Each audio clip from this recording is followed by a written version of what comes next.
Danger is creeping into Formula One in a way few expected. Drivers are now warning that qualifying results are no longer decided only by talent or setup, but by computers that sometimes get it right and sometimes get it wrong.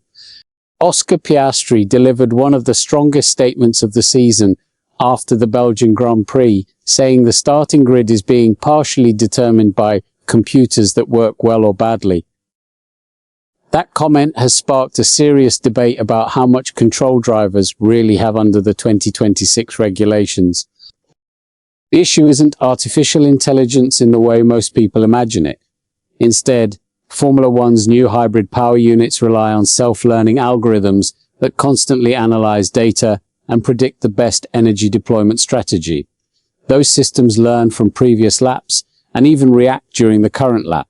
Andrea Stella admitted McLaren engineers themselves struggled to explain unexpected performance differences after qualifying at Spa, while George Russell also confessed he had no clear explanation for his straight-line speed deficit.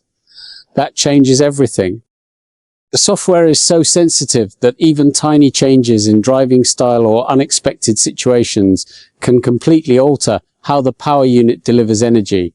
Piastri explained that something as simple as what a driver does on the outlap can influence performance later. Red Bull's Isaac Hadjar experienced exactly that in Q3 after stopping to give Max Verstappen a slipstream. When he accelerated again, the engine reacted unpredictably because the software had not anticipated that scenario. He said the engine became confused, giving him too much power on one attempt and not enough on the next. This is where things change. Lando Norris admitted many of the factors affecting performance are simply outside a driver's control. He said some details depend on pressing a button a few meters earlier, but countless other variables do not. According to Norris, drivers are sometimes left hoping the power unit behaves correctly rather than relying purely on their own abilities. Andrea Stella added that external factors like wind conditions and grip levels can also influence the algorithm, making the system react differently even when the driver executes the lap almost perfectly. That's the real issue. The consequences go beyond straight-line speed. Stella explained that changing energy deployment also changes braking references because additional energy recovery can alter entry speeds by around 10 km/h before a corner. That forces drivers to constantly adapt their braking points and driving references from lap to lap.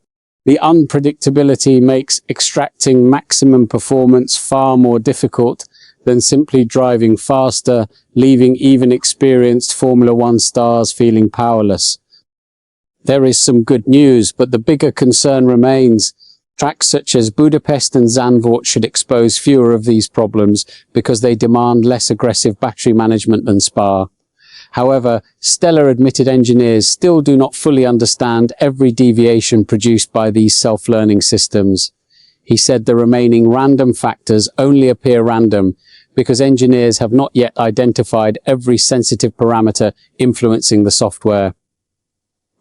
McLaren has already received new simulation tools from Mercedes WPP to improve its understanding, but complete answers are still several races away.